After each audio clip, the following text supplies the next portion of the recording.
The crystalline walls of Nexus Station's diplomatic quarters hummed with the low vibration of the massive space station's rotating core, a sound that had become as familiar to Jake Morrison as his own heartbeat over the past 3 months.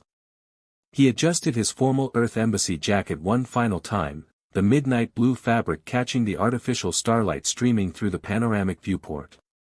Beyond the transparent aluminum, the swirling nebula known as the architect's dream painted space in shades of purple and gold. "Remember, Morrison," he muttered to himself, practicing his opening statement for the 100th time, "the Alterian collective needs our rare earth minerals as much as we need their quantum technology. This is supposed to be straightforward." Nothing about interspecies diplomacy had proven straightforward since he'd arrived at humanity's most remote embassy. Jake had volunteered for this assignment fresh out of the Diplomatic Corps Academy, eager to make his mark on the galaxy's political landscape. 3 months later, he'd learned that every species had their own cultural landmines, and he'd stepped on most of them. The door chimed softly, announcing an arrival. Jake straightened his shoulders and activated the diplomatic suite's welcoming protocols.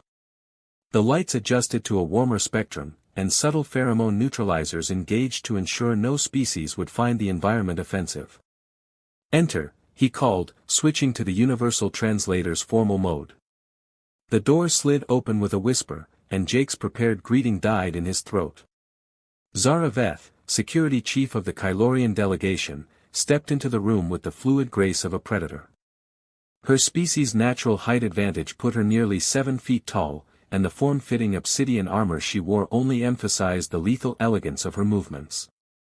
Her skin held the distinctive blue-silver sheen of the Kylorian people, and intricate bioluminescent patterns traced along her arms and neck, markings that Jake had learned indicated her warrior caste and impressive battle honors. But it was her eyes that always caught him off guard. Deep violet, they seemed to hold ancient wisdom despite her relatively young age by Kylorian standards. Her silver hair was pulled back in the traditional warrior's knot, leaving her angular features unframed and striking. "Human Morrison," she said, her voice carrying the musical quality that made Kylorian speech sound like a song even when filtered through the Universal Translator. "The Alterian delegation has been delayed. Navigation difficulties in the Helix sector."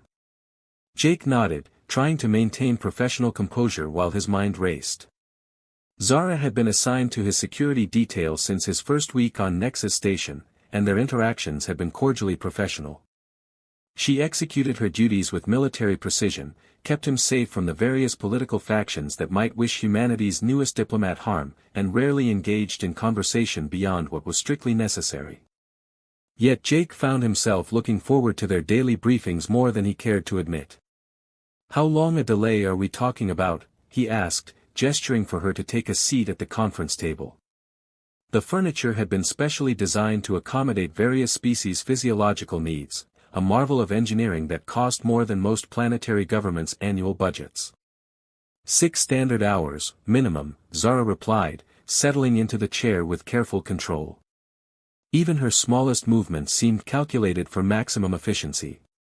The stellar winds near Helix Prime have been unpredictable. Their navigation systems are designed for stable space. Jake leaned back in his chair, running a hand through his brown hair. 6 hours. Well, that gives us time to review the negotiation parameters one more time. I know you've been briefed on the security protocols, but...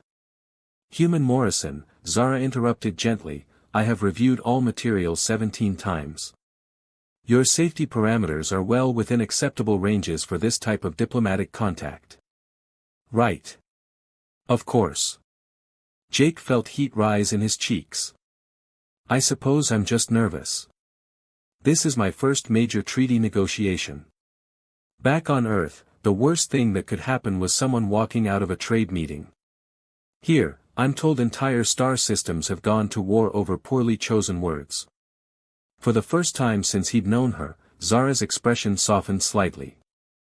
The bioluminescent patterns on her skin shifted to a warmer hue, something Jake had noticed happen when she was thoughtful or concerned.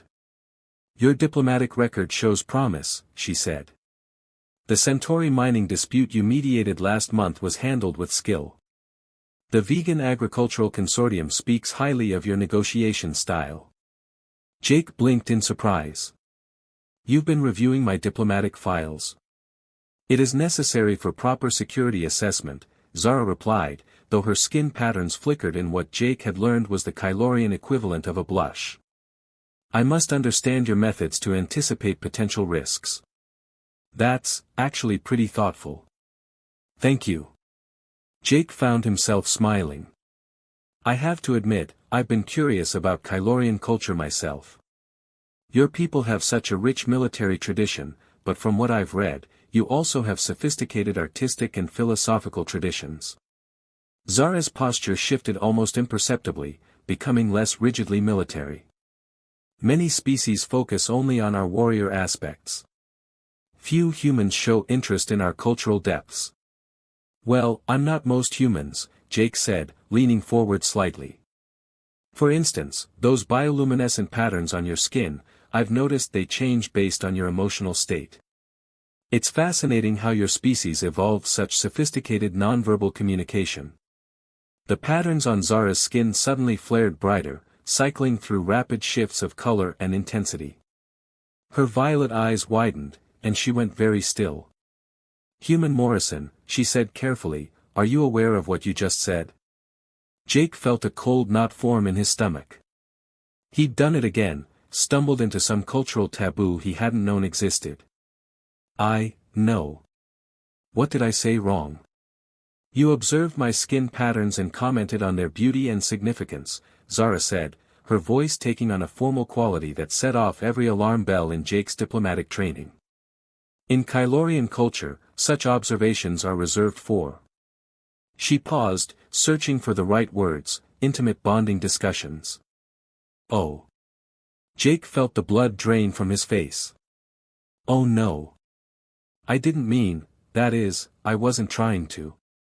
Furthermore, Zara continued, and Jake could swear there was the faintest hint of amusement in her voice now, you preceded the observation with a declaration that you are, not most humans, which in our language structure implies uniqueness worthy of consideration for pair bonding. Jake wanted to disappear into the deck plating. Zara, I am so sorry. I had no idea. The cultural briefings didn't cover. The briefings would not cover such intimate protocols, she said. These are matters typically discussed only between potential mates and their families. The silence stretched between them, heavy with embarrassment and something else Jake couldn't quite identify. Zara's skin patterns had settled into a soft, steady glow that seemed almost pleased. For what it's worth, Jake said finally, I meant what I said as a compliment. Your patterns are beautiful, and I am genuinely interested in learning about your culture.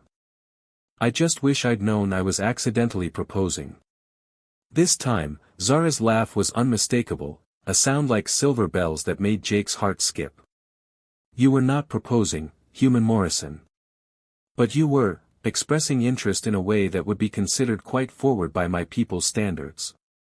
Is that good or bad? Jake asked, surprised by his own boldness. Before Zara could answer, the room's emergency lighting flashed red, and the station's alarm system began its distinctive three-tone warning pattern. Security alert, the station's AI announced in multiple languages simultaneously. All diplomatic personnel report to secure locations immediately. This is not a drill. Zara was on her feet instantly, her hand moving to the energy weapon at her hip.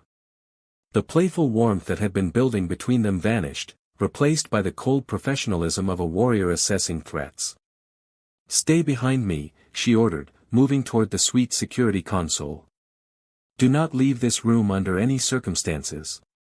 The console flickered to life, showing multiple security feeds from around the station. Jake's blood turned to ice as he saw armed figures in unmarked combat suits moving through the diplomatic sector's corridors. They're heading this way, he breathed. Yes, Zara said grimly, her fingers dancing over the console's controls. Someone wants you very badly, Human Morrison.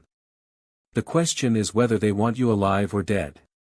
As if in answer, the first explosion shook the diplomatic quarters, and Jake realized his career as a galaxy-traveling diplomat was about to become far more complicated than he'd ever imagined.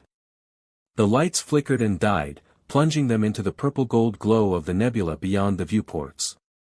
In that alien light, Zara's skin patterns blazed like living stars, and Jake found himself thinking that if these were his last moments, at least he was spending them with someone extraordinary. Even if he had accidentally hit on her in the process.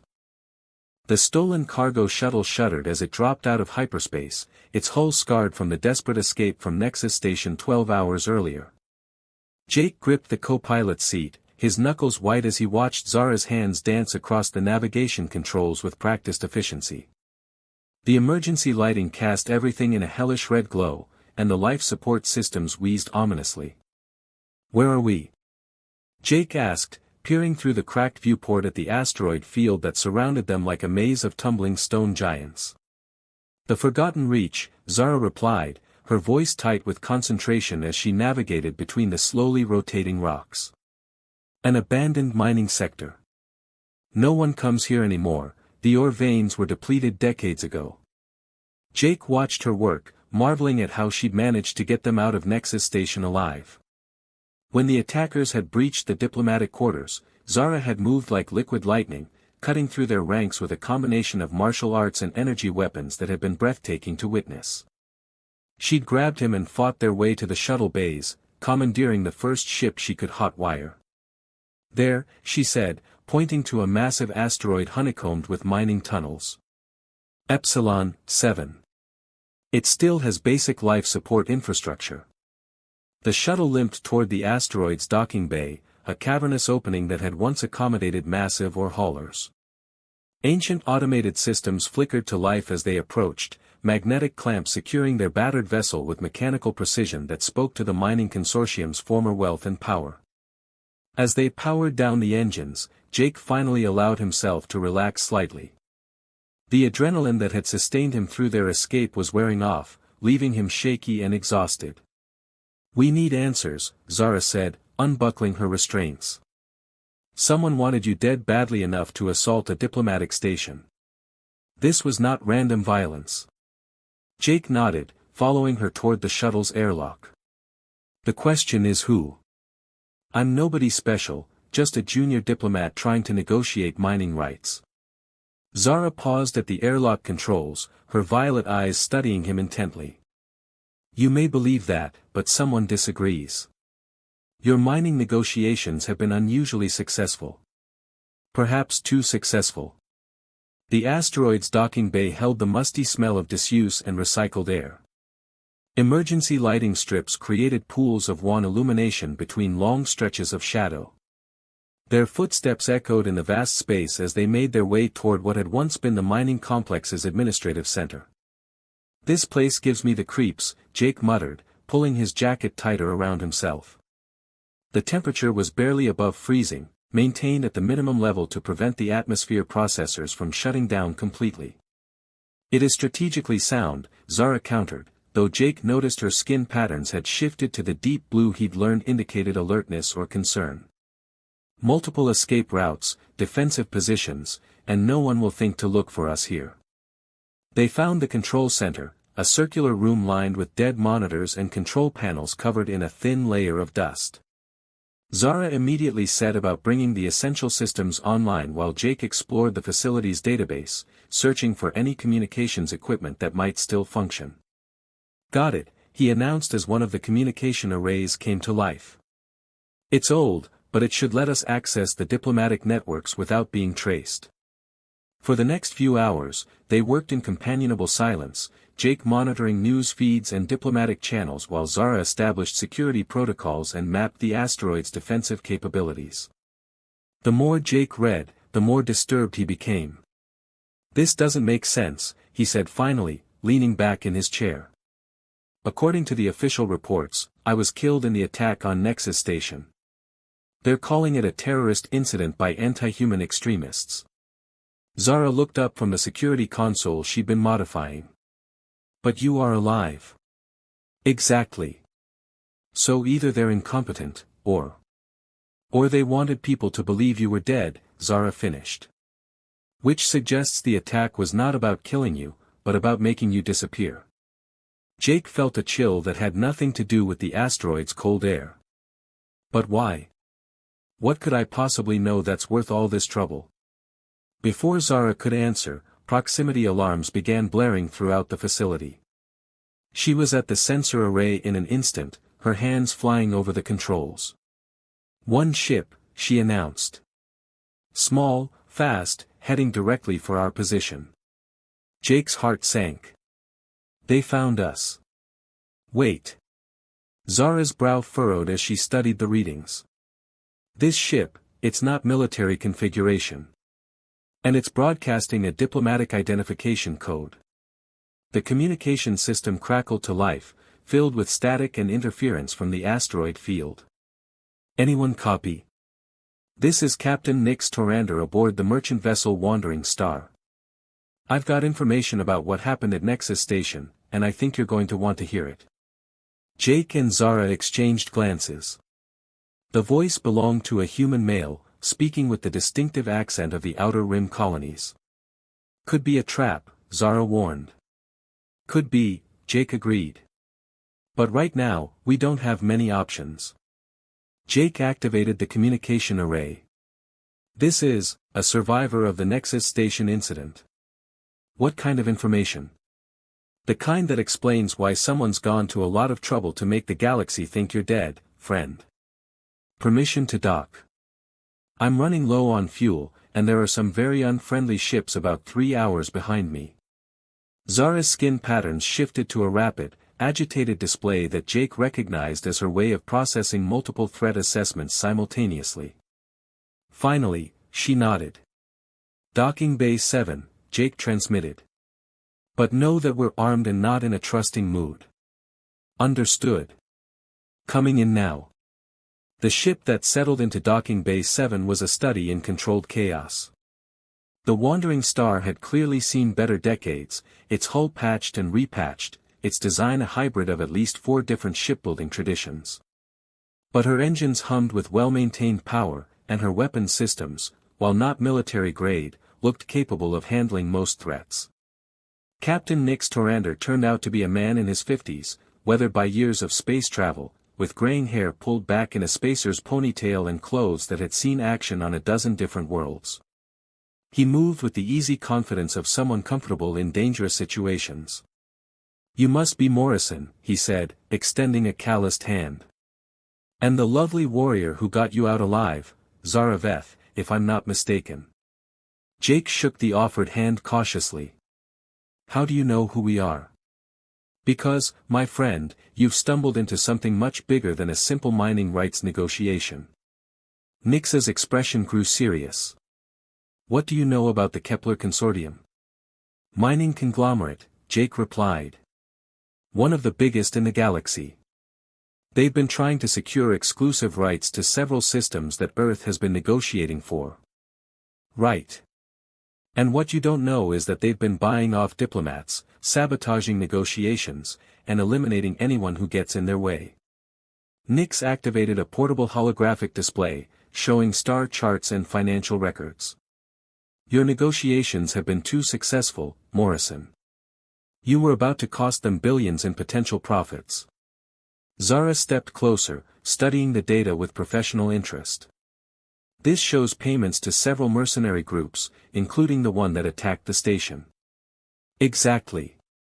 The plan was simple: make it look like you died in a terrorist attack, blame it on anti-human sentiment, and use the incident to justify increased security measures that would effectively shut down independent diplomatic negotiations in favor of corporate contracts. Jake felt sick. So I'm not just a failed diplomat. I'm a loose end. A very dangerous loose end, Nix agreed. Because you're still alive, and you know things that could expose their entire operation. Why are you helping us? Zara asked suspiciously. What do you gain from this? Nix grinned, but there was no humor in it. The Kepler Consortium destroyed my family's shipping business 5 years ago.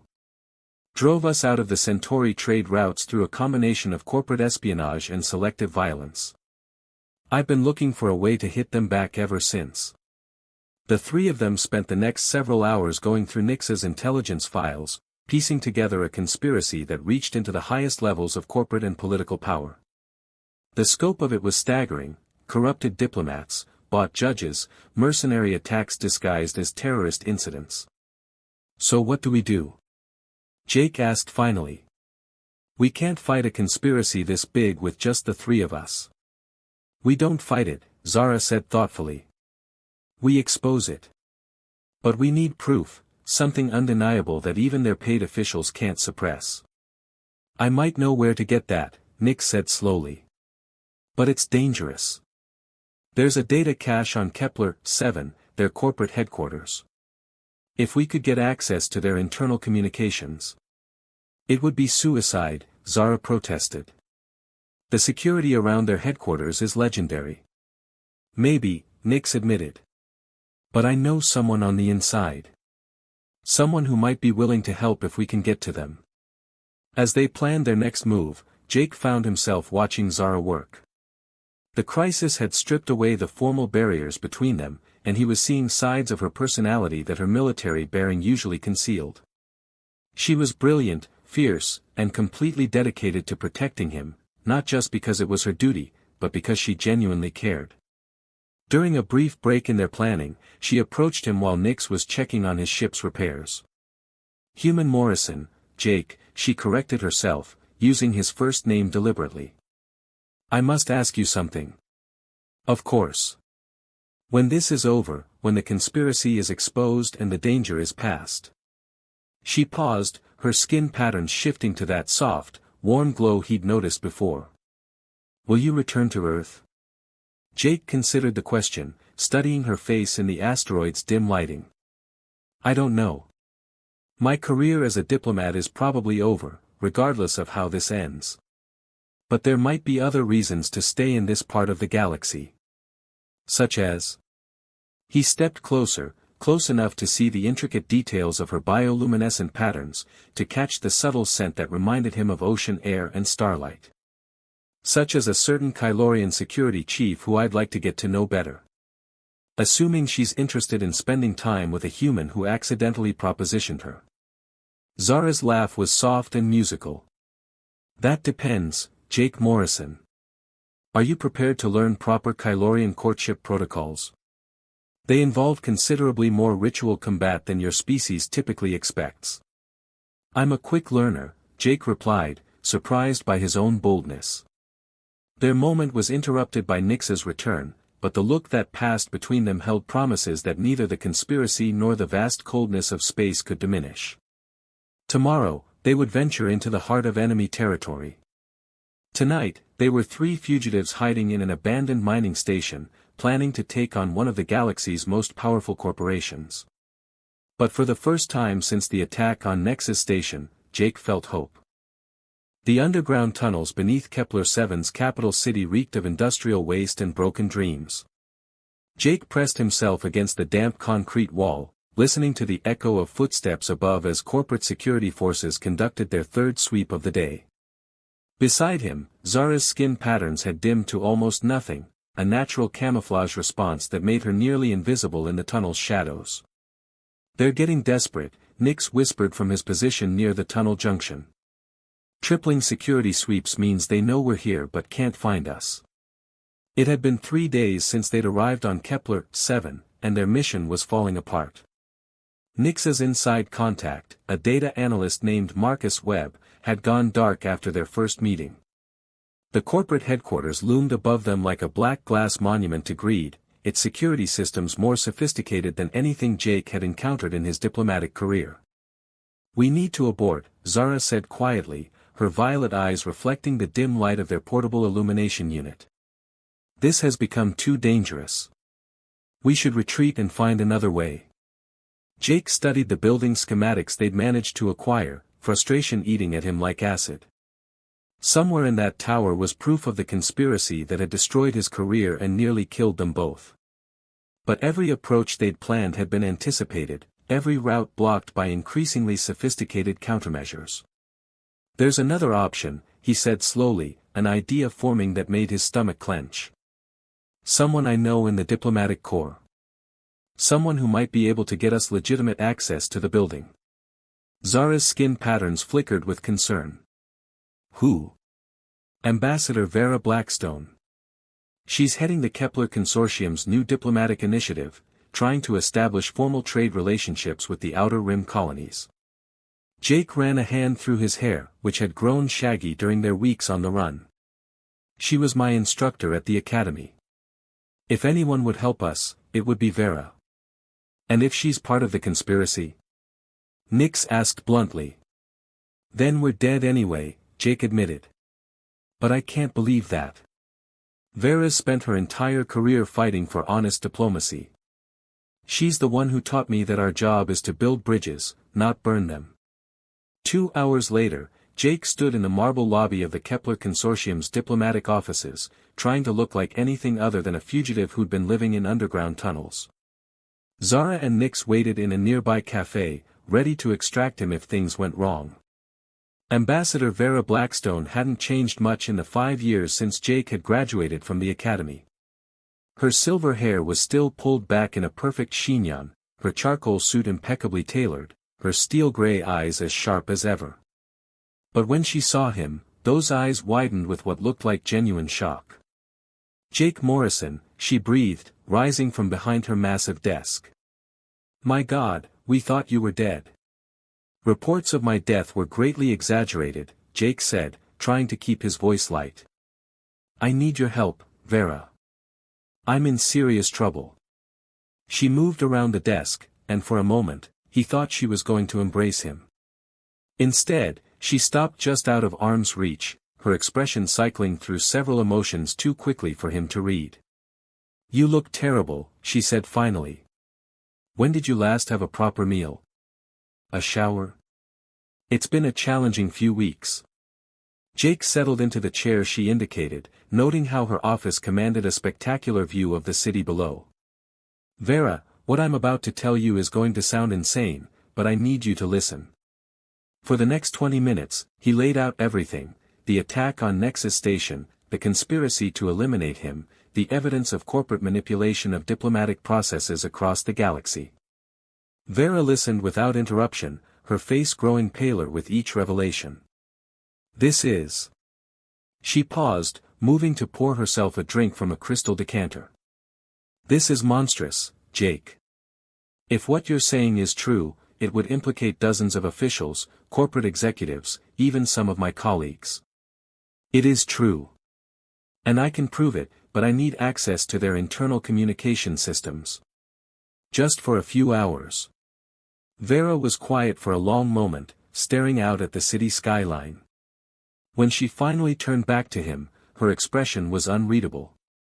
You're asking me to commit career suicide, she said. To betray the trust of people who've become my closest allies. I'm asking you to do what's right, Jake replied. The same thing you taught me at the academy, that sometimes diplomacy means standing up to power, not serving it. Something flickered across her features, too quick to identify. You always were my most idealistic student. She moved to her desk, activating a secure communication terminal. I'll need to make some calls, arrange access through the proper channels. Can you meet me tonight at the consortium's main data center? Sublevel 15. Jake felt a surge of relief and gratitude. Vera, I can't thank you enough. Don't thank me yet, she said curtly. What you're asking for could destroy everything I've built here. But if these allegations are true... She trailed off, shaking her head. Just be careful, Jake. There are forces at work here that you don't fully understand. That evening, Jake descended into the Kepler Consortium's data center with Zara and Nix flanking him like shadows. The sublevel corridors were stark and utilitarian, lined with massive server banks that hummed with the collective knowledge of one of the galaxy's most powerful corporations. I don't like this, Zara murmured, her hand resting on her weapon. The security is too light. Where are the guards? Maybe Vera cleared the area, Jake suggested, though he was beginning to share her unease. Something felt wrong about the whole situation. They found sublevel 15 and the main data access terminal exactly where Vera had said it would be. But as Jake approached the console, motion sensors activated, flooding the area with brilliant white light. "Welcome, Jake Morrison," a familiar voice said from speakers hidden throughout the chamber. Vera's voice, but cold and mechanical. "I'm afraid I can't allow you to access those files." Security barriers slammed down, sealing the exits. Armed figures emerged from concealment positions, their weapons trained on the three fugitives. "Vera?" Jake called out, his voice echoing in the sealed chamber. "What is this?" Ambassador Vera Blackstone stepped into view, her diplomatic facade stripped away to reveal something Jake had never seen before: ruthless calculation. "This is the end of your interference, my dear student," she said. "Did you really think I didn't know what you were planning? I've been tracking your movements since you left Nexus Station." Jake felt the world tilt beneath him. "You're part of it. The conspiracy, you're one of them." "I'm not part of anything so crude as a conspiracy," Vera replied with distaste.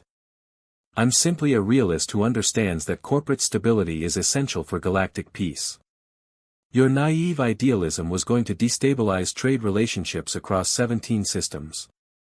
So you tried to have me killed. I tried to have you relocated to a position where you couldn't do any more damage. The attack on Nexus Station was supposed to be clean, a terrorist incident with no survivors to complicate the narrative." Her gray eyes hardened. "You've caused considerable trouble by surviving." Zara stepped protectively in front of Jake, her skin patterns blazing with fury. "You betrayed your own student for corporate profits." "I protected the greater good," Vera snapped. Jake's mining negotiations were about to give Earth access to resources that would shift the balance of power in this sector. The Kepler Consortium provides stability, employment, order. That's worth more than one idealistic diplomat's career.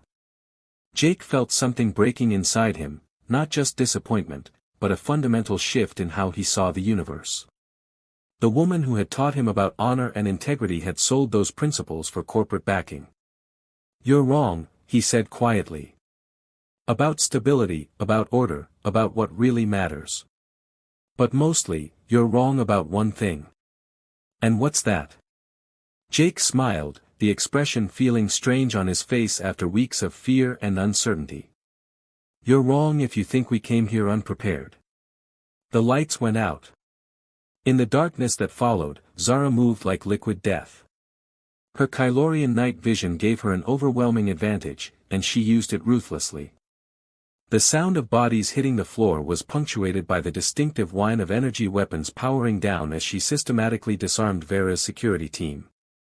Meanwhile, Nix's hacking expertise proved its worth as he accessed the data systems through a backdoor he'd prepared during their reconnaissance. Emergency lighting flickered on, casting everything in a hellish red glow, just as Jake reached the main terminal. "Downloading now," Nix announced. "Financial records, communication logs, operational plans, everything we need to expose this whole operation." "You won't get away with this," Vera snarled, though she was pressed against the wall with Zara's energy blade at her throat. "The consortium has resources you can't imagine." "Maybe," Jake said, watching terabytes of incriminating data flow into their portable storage units. "But they don't have something we do." "Which is?" Jake looked at Zara, whose bioluminescent patterns were pulsing with fierce determination, then at Nix, who was grinning as he systematically dismantled decades of carefully constructed lies. "They don't have people who actually care about doing what's right, regardless of the cost." The download completed just as corporate security forces began cutting through the barriers. Jake, Zara, and Nix fought their way out through maintenance tunnels that Nix had mapped during their preparation, emerging into the underground rebel network that had agreed to help them escape the planet. Hours later, safely aboard Nix's ship as they jumped to hyperspace, Jake stared at the data that would expose the conspiracy and clear his name. But the victory felt hollow. Vera's betrayal had cut deeper than any physical wound. "You're thinking too much," Zara observed, settling beside him in the ship's small lounge area. Her skin patterns had shifted to the soft, warm glow he'd come to associate with her concern for him. "She was like a mother to me," Jake said quietly. She taught me everything I knew about diplomacy, about serving something larger than myself. And all the time, she was. She was afraid, Zara said. Fear makes people do terrible things. Jake turned to look at her, this extraordinary woman who had risked everything to protect him. What about you? Are you afraid? Terrified, she admitted. But not of dying in battle or facing corporate assassins. Then what? Zara's skin patterns shifted to that deep purple he'd learned indicated attraction and desire. I'm afraid of what happens when this is over. When you no longer need my protection. When you decide whether to return to Earth or stay among the stars. Jake reached for her hand, marveling at how her skin felt warm and almost electric under his touch. I told you before, there are reasons to stay. Such as a certain Kylorian warrior who I'm completely crazy about, even though she could probably break me in half without trying. Zara's laugh was musical and bright. Your species continues to confuse me, Jake Morrison. But I find I rather like being confused by you. As their lips met, Jake realized that Vera had been wrong about more than just corporate stability. She'd been wrong about what really mattered in the universe. It wasn't order or control or the careful balance of power. It was connection. Trust. The willingness to risk everything for someone who mattered more than your own safety. Outside the ship's viewports, the stars streamed past in lines of silver light, carrying them toward whatever came next. But for the first time since this whole nightmare began, Jake wasn't afraid of the future. He was looking forward to it.